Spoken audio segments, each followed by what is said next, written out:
All right, so I just wanted to start this review out by saying that I saw this movie on May 14th, and it is now September 27th, and I am finally putting out this damn video. Um, I know there's more stuff I could have added or whatever, but I kind of just want it to be out there in the world now for all you people to see. So here is my review of Spiral from the Book of Saw. Hey, how's it going? I don't know how to start this at all. So I just got back from seeing Spiral from the Book of Saw. Um, Being a big fan of, well, really just the first three movies of Saw, and having seen the first Saw when I was like 12 with my family. Kind of a big fan of the movie. Not a huge fan of the way it turned out after the original writers and creators, James Wan and Lee Wendell, left. I mean, they've gone on to do bigger, better things. And they also executive produced this movie too. So it's like, this is still kind of their baby, I guess. Anyway, getting into the movie. I wasn't sure what to expect fully. It came as this shock to me that Chris Rock would even be a fan of Saw, much less star in and also executive produce a movie. So that was pretty cool. And, him being a comedian for the most part, I kind of did expect it to kind of go and like have a sort of funny tone to it. So, you kind of get in the beginning jokes coming from him for a good amount of the movie. And then Samuel L. Jackson being in the movie too was kind of just like, oh, okay, so y'all are just gonna be funny. But let's see, it definitely sets the tone because you kind of come into the movie, you're following a guy, and of course I'm just like, okay, so he's gonna die. And he ends up being a cop. He's trying to help a woman who his bags got stolen, and he's like, I'm gonna do the good cop thing and chase someone in my off-duty clothes saying I'm a cop, and he gets strung up into a very interesting trap, I guess. Yeah, it's a trap. So basically his thing is his tongue is what is it? It's like stuck basically, and he's in a train track, and he has 2 minutes, which that was so fucking, I was just like, how does he have 2 minutes? It's gonna take you 2 minutes to say what you're going to say. So like he actually has like 5 minutes, but that's kind of like semantic-y of me. It's just like nitpicky, just like he doesn't actually have 2 minutes, okay? For him to basically jump off and get rid of his tongue because he is a cop who's lied on trial and gotten innocent people put in jail because he's a liar. And of course I have cars honking. Yeah, so he's a liar, and he's gotten innocent people put in prison because of this. All right, well, I hope they calm down out there.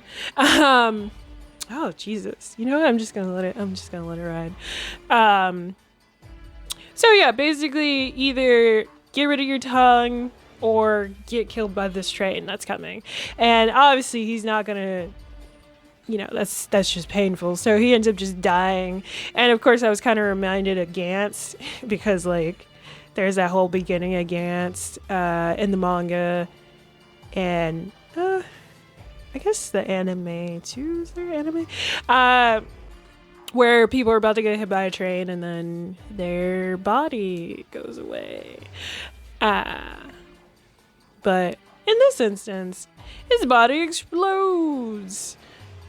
And then all of a sudden you're sent to Chris Rock with a team of people, and they're about to rob these drug dealers and stuff. So they rob these people, and Chris Rock, I call him Kid Rock? Ooh, no. Completely different person. Chris Rock, jokey. And that just like completely sets the tone, because you go from something horrific to Chris Rock throwing like a joke, a haha moment. And I wish they did more of that, actually. Because at some point it kind of just switches to the more serious tone of we need to figure out who's killing cops. And more specifically, who's killing crooked cops, right? And of course, Chris Rock, I mean, I knew from the trailer that he was a cop, which I love watching trailers, but they really do just give away a lot of the movie. Because it's like, if I went in not knowing he was a cop, I would have just been like, what's going on? Because, of course, he was undercover, and he's working with these people to catch them eventually. But the thing about it is, the cops are called, and then they get, like, caught, and the cops are just like, Zeke? Is that you? And the people he's with are just like, who's Zeke? Zeke? What? And, you know, that completely blows his cover and everything. And his boss is annoyed at him because he told no one that he was undercover doing this operation. And also, he wasn't supposed to help them rob people either. So that's a whole other thing. But because he's someone who is a good cop, and I don't know, I guess he said 10 years ago? I think he did say 10. Okay. I just like worked out how old his partner is. So 10 years ago, he basically turned in his old partner who killed a witness, because the witness could testify to, I guess, a cop doing something bad. And he's just like, I can testify. And he's like, oh, you can recognize him? And then shoots him. And Chris Rock's just like, what the fuck? Why would the witness pull a gun on you? Because he did that fucking thing of planting evidence and shit. So he had a spare gun and threw a gun down and was like, oh yeah, he pulled a gun at me. And so I killed him. And it's just like, what the fuck, motherfucker? Piece of shit. But because Chris Rock did this, no one in his precinct is on his side. Like, they don't care about him because there's a code amongst cops. You're not supposed to tell on other cops. And it's like, bitch, do your fucking job and protect people. Like, why are you worried about your paycheck when your whole fucking job is to protect and serve, but you're just serving yourself? But let me not be mad at cops right now. I mean, the whole movie is a guy copying, quote unquote, copying Jigsaw and going after crooked cops, basically. Which, honestly, I'm surprised that they didn't just have Chris Rock be the one who was doing all the murders, because, like, it kind of would have made sense, because he is a good cop and he doesn't like crooked cops. And the cops that were dying were people in his immediate circle. Not the first killer, although the first person who got killed, not killer, the first person who got killed was actually somewhat on his side. He just happened to be a dirty cop. Everybody else were just like shitty people towards him, right? So then it would have just made sense if Chris Rock ended up being the killer. That would have been a twist. That would have been a better twist. And I guess spoilers. I kind of saw this coming, but basically Chris Rock's new partner ends up being the killer. They kind of made it seem like it would be a red herring because later on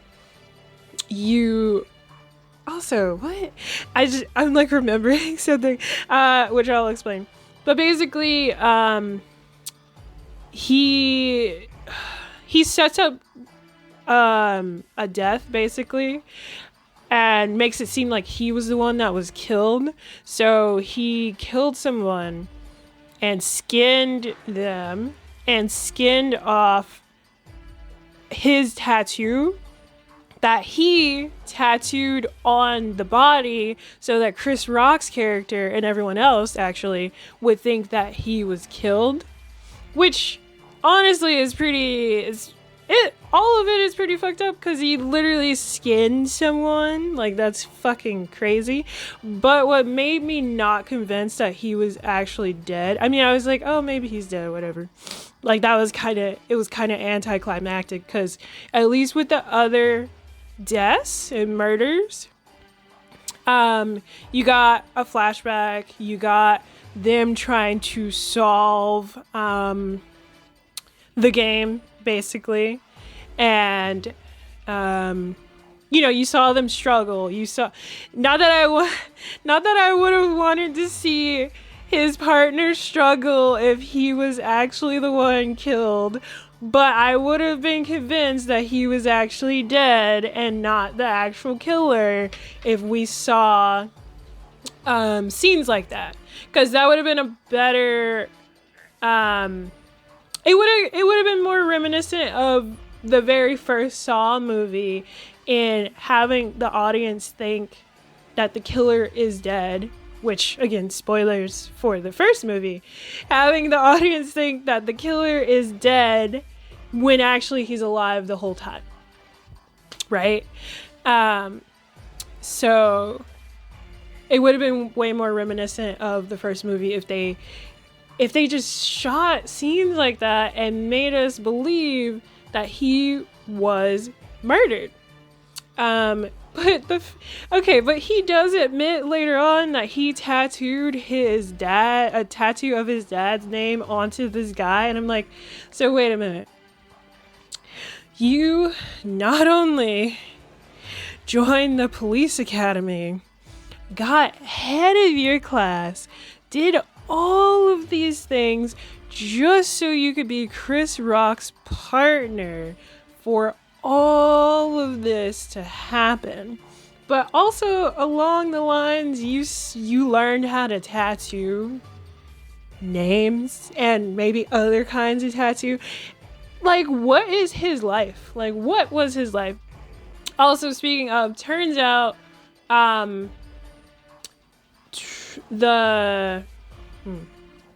Chris Rock's partner who killed the witness, that witness was this guy's dad, and he was actually there as a boy because he was 12 and saw it happen. And Chris Rock was, there, and he's like, no, don't say anything, like, be quiet, don't worry, I got you. I mean, in like a gesture, but basically this is how it all starts for him from here. And I guess he spent 10 years wanting revenge. Like, I kind of wish he kind of killed Pete first, honestly, because that would have just been random. It would have been like, why? But he left Pete for last as a part of Chris Rock's final game. I should look up what his cop name is, because it's so weird calling him Chris Rock. I'll call him Officer Branch, because I know that's his last name. Oh wait, no, his name is Zeke. All right, yeah, we're from here on, I'm just gonna call him Zeke. So let's see. What was kind of cool too was that Zeke was able to pick up and solve the different puzzles involving the different clues that were being sent to him from the Jigsaw copycat. So I like that aspect. It definitely felt more like a procedural, which is, again, kind of more reminiscent of the first movie. And I remember seeing stuff about how instead of going with how to explain this, so James Wan in an interview said that he wasn't influenced by the movie Seven. He was actually influenced by the movie The Cube, which thankfully I've seen that movie, but I haven't seen Seven. I'll watch Seven eventually, but I get the premise of Seven. And with The Cube, if you haven't seen that movie, basically it's about people trapped in a cube, basically, and they're trying to figure out how to escape. They don't know who built the cube. They don't know why they're there. They don't know what's going on, but they want to get out of the cube. And you spend the whole movie following their journey. And so James Wan wanted Saw to follow, and it does, to follow the victim's perspective rather than the cop's perspective. And the thing about Seven is that it is more about the cops trying to find the killer rather than,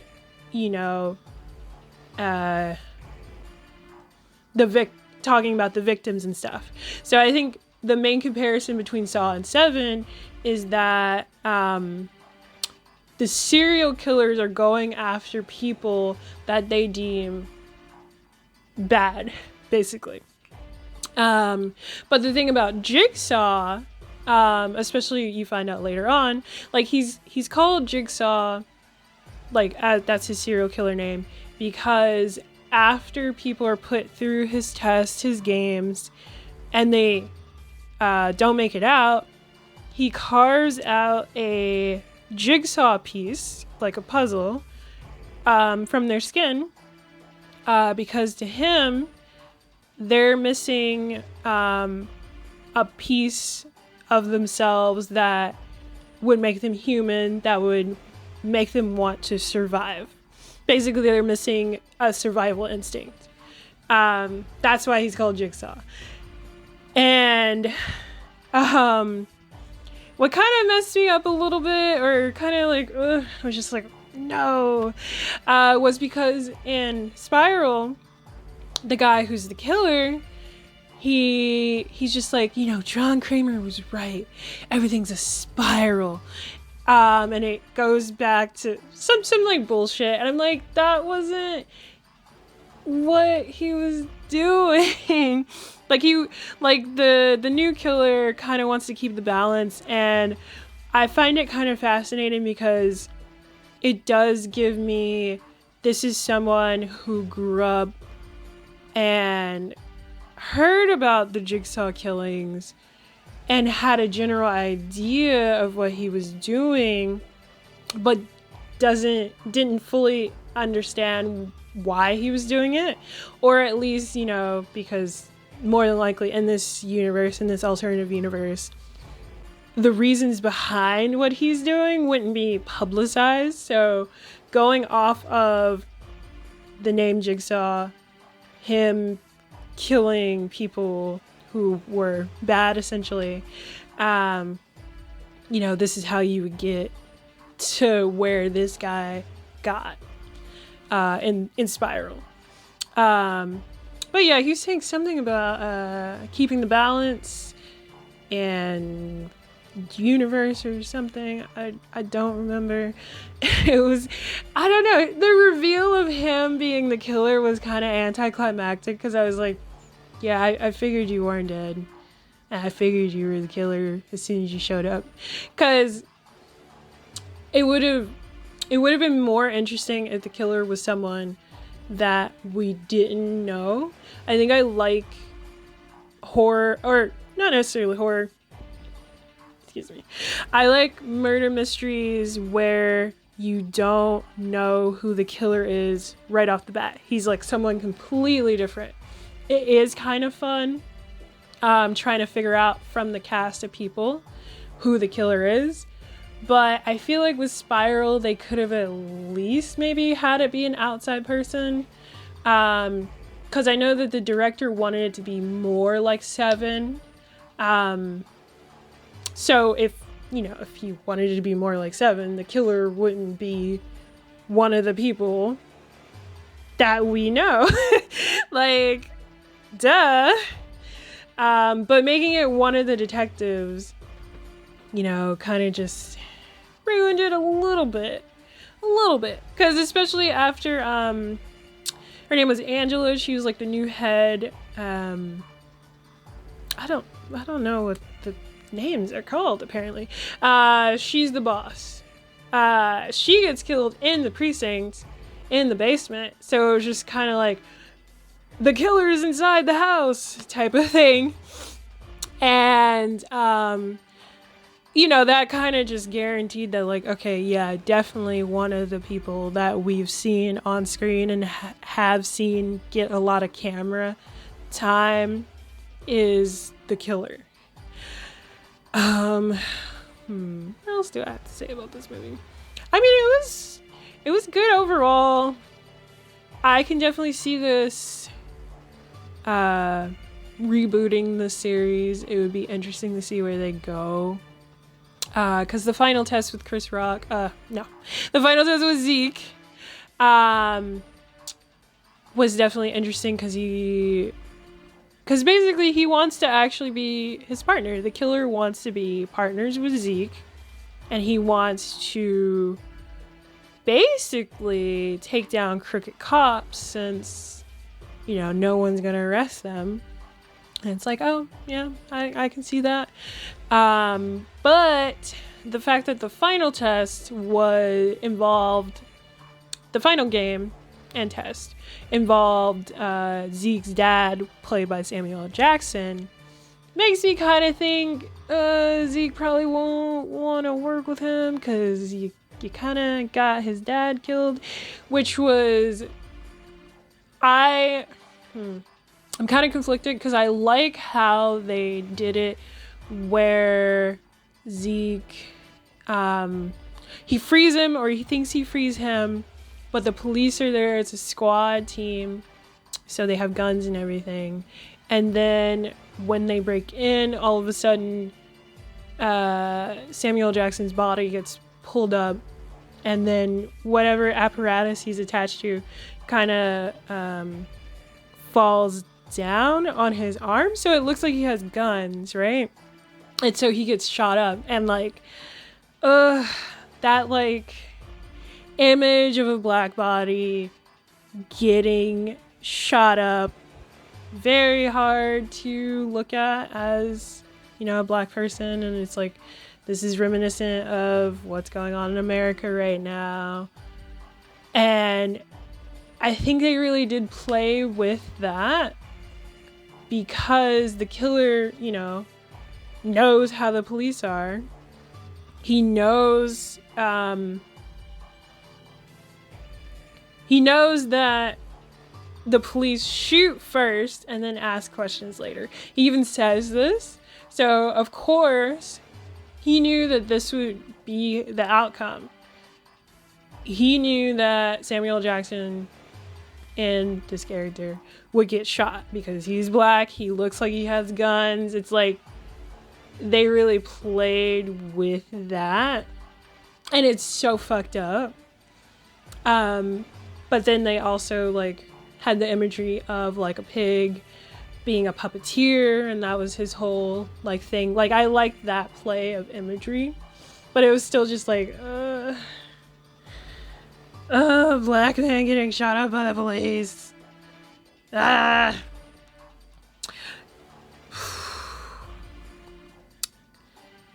It was pretty hard to look at. But I like the movie overall. So I'm wondering, I think it's like, what's next for Zeke's character? Like, does he side with the new... I mean, I'm gonna call him Spiral, because he's not Jigsaw. He's not Jigsaw. He just cares about crooked cops.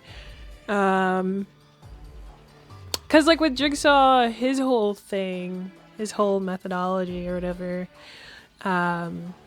was more going for people who, like, didn't appreciate their life or were just bad people in general, like drug dealers and corrupt people. And it, you know, like, it's coming from the mind of someone who was a engineer, for one, so that's how he could even come up with the shit that he was putting people in. And two, he had cancer, so it's just like him being around people who can live for however long, and they don't care about themselves and don't appreciate living, and him who's dying having to just like see this. And I guess for him, I guess it could have just been like envy turned to jealousy turned to murder, basically, in his insanity. But for Spiral, because I'm calling him Spiral, it's more about going for crooked cops who will never see justice. Which is, honestly, it's of the times, really. If I think about it. Damn. Didn't think it was gonna be that deep, huh? But the traps are kind of crazy, actually. They were, also, he didn't give them any time. So that was another thing about Jigsaw. Two, I mean, you learn this later on, but he would test the traps on himself. So he knew how much time it would take to get out of the trap and how to survive and stuff. And then later on, his predecessors would kind of just make murder traps, basically, because they were just more to kill the person. And I guess John Kramer had more of a, I'm trying to teach a lesson. La la la. It's a crazy lesson, but it's a lesson sort of mentality behind it. Whereas, you know, his predecessors were just like, you need to die. And then with Spiral, you know, he's going after crooked cops, so he probably has the same, like, mentality of, you're a piece of shit. You're gonna get tortured. Maybe you'll make it out. Who knows? Like, with one of the second trap, he legitimately was doing what he needed to do, which was remove his fingers, basically, or else he get electrocuted. And, you know, I think he removed most of his fingers, but he didn't have enough time to do it because he got electrocuted. So then he lost all of his fingers, because basically he had to bite down to cause the machine to pull his fingers off. Some fucked up shit. He's fucking crazy. Like, he did some fucked up shit. Like, these are fucking crazy ass. These are crazy ass traps, honestly. Yeah. Because one later on with the head detective, whatever, captain, I don't know what she's called, where she's in the basement, she was in like a hot wax trap. So it was like, either you get this hot wax on your face, or you sever your spine so you can get up and not have hot wax. It was just fucked up. It's just fucked up. Like, what? And again, like I said, like, if they showed him supposedly getting killed and going through the trap, then this would have been a perfect way to set up that he is the killer. Because then I would have been more shocked to see it revealed that he actually didn't die. Like, the whole reveal with him would have been less anticlimactic if they actually showed him getting murdered, basically, you know. But they didn't do that. They're just like, let's yeah, he got butchered or whatever. And like scenes of Zeke freaking out, which was just like, okay, you're freaking out, huh? All right there, buddy. But yeah, it was kind of back to back too, now that I think about it, because it was Angela, and then he went after Pete, and then Pete got killed, and then his dad was in the other trap. So then his dad got killed. So this was just like all within.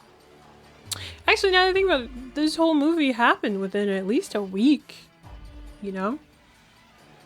So this is very traumatic. So I don't know what Zeke's gonna do. He might just retire. Honestly, I would retire if I had to deal with this shit. But I don't know if they're gonna do it like how Danny Glover's character in the first movie does it, where he's just overly obsessed with getting Jigsaw the killer, or not. I mean, who knows? I mean, I know it got greenlit for a new movie, but I don't know if, or at least Saw 10 got greenlit for a new movie. I don't know if Chris Rock is going to be in that next one or not. It'd be interesting if he is. I mean, I also went into this. I mean, I was excited because, you know, this is like my first movie in a theater in a while, like in a year because of the lockdown and stuff.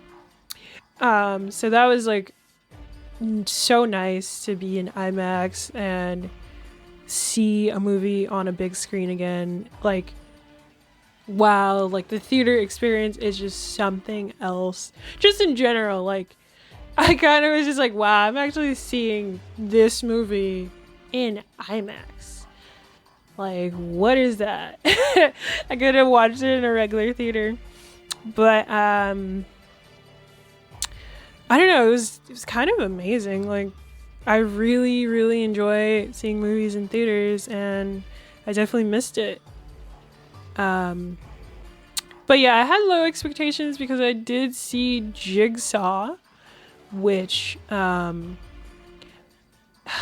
that it was a mess. It was kind of just, it was like they were trying to reboot the series before this movie. I feel like that came out in like 2016, probably. Yeah, probably 2016. 2015, 2016. I will look that up later. And I don't know, it was kind of weird. It was like they were setting it up as like like you're getting prequel, so you're getting some like, this is what happened before the first Saw movie, and then all of a sudden this guy is just like, I'm gonna continue his work. But it's like, you're gonna continue his work after, one, he died, all of his predecessors are like in jail or dead or something, I can't remember, and then a new person takes over basically at the end of Saw 3D. After all of that, you're like, yeah, I'm gonna do it, I'm gonna take over. Like, what the fuck? And he's unimaginative, just doing the same thing, kind of. I don't know. Okay, the thing I hated about Jigsaw though was that, like, when he revealed that he was the killer to the cop that he was helping, all of a sudden his voice changed and he was trying to sound more menacing and evil. I was just like, why did you just change how you talk? Like, where did this other voice come from? Like, you just threw me out of the movie because now you're trying to sound evil. Like, what the fuck are you doing? Like, it was just so fucking weird. Yeah, no. None of that movie. Like, I don't, no. No. Didn't like that movie. It could have been better. Honestly, I like Spiral better. Because it definitely... It felt more like a procedural, which I love procedurals, and you definitely get that in the first Saw movie. Honestly, in the second one too. Although I haven't watched either of these movies in a long time, but yeah, it's like you get the perspective of the detectives, and then you get the perspective of the victims. Although in the first Saw movie, because it's more so happening in real time, with the victims at least, with the two main people stuck in the room, you get more character building with them and finding out who they are and why they might be in the room. And then you have the story of the detective trying to solve this, and then the kind of kidnapping story that's going on too. And then with Spiral, you have a cop killer basically, who is imitating Jigsaw, and that's kind of it. That's kind of it. I mean, you have Zeke, who is going through a divorce. He's kind of in the shadow of his dad, who used to be amazing and used to be the boss at his precinct, and everybody doesn't like him. And honestly, I wish there were more, like, just him trying to be a regular person. Like, I wish there were more scenes with him trying to see his son, him interacting with his soon-to-be ex-wife, things like that. More reasons to be on his side. Because you kind of get that in the beginning, and then it kind of just turns into, we need to stop the killer. Who is the killer? The killer is inside the house. Shit. And I don't know. I think that's another reason why I like procedurals and like murder mysteries, because it's like you kind of get sucked into the character of the detective and the different characters that make up the crime scene, and like witnesses and suspects. Not that they're larger than life, but I feel that way more about how LeBlanc is. Daniel Craig in Knives Out, because he was just like larger than life, so he just felt so just like a big personality. Like, he just carried the room and you're captivated by him, and he was just very charismatic. And I'm definitely excited for the second Knives Out 2, because that was definitely made by someone, like, Knives Out was definitely made by someone who loves murder mysteries, and I definitely love that movie. Felt like Clue. Now I'm just talking about other movies. But let me go back to Spiral. All in all, I guess it was okay. It could have been better. The reveal was kind of anticlimactic because I kind of saw it coming. If they just had him actually getting killed, then I would have been like, oh, okay, so he is dead. Because it also was just like, why would you kill a rookie who just started? Like, that didn't make sense to me at all, because it's like, you're going after crooked cops. Why would you kill a new cop? Like, what did he do? What could he have possibly done? Which would have been interesting to see in the fake killing of him. Because, like, oh, what if he... Like, they easily could have made up a backstory for him. And easily could have done, like, a murder scene for him. But the fact that they didn't do that, and he still ended up being the killer, was kind of just like, oh, this is anticlimactic. But it was definitely better than Jigsaw, that's for sure. It was definitely better than Jigsaw. I definitely enjoyed it. I love Chris Rock's performance. He's such a funny guy. Him and Samuel Jackson have a lot of great chemistry too. Honestly, I need to look up their ages because I'm like, is Samuel L. Jackson old enough to play Chris Rock's dad? And then is Chris Rock older than his new partner, who also is technically Spiral, for him to have seen Chris Rock probably in his 20s at the age of 12?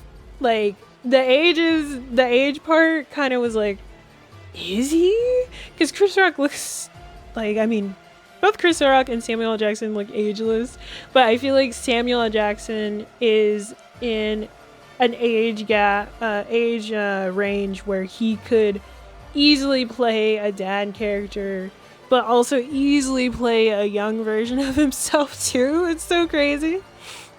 But I'll definitely look into that later on. And probably just add it into the video. But yeah, that's my 2 cents. Spiral was a okay addition to the Saw series.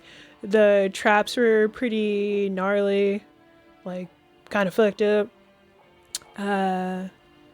He's a cop killer, basically. He's a crooked cop killer. Let me say that.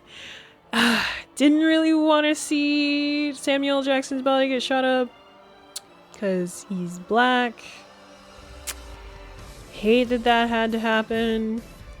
I did like the imagery, the play on cop, puppeteer. He puppeteered all of this. But wish I didn't have to see that. Like, I wish he was somebody else, basically. But oh no, yeah. I mean, I don't know if you would want to see this in IMAX, especially not with a baby, because someone was there with their baby, which was kind of weird. But yeah, for my first movie in a theater, it was pretty good. Yeah, and I guess I'm signing off.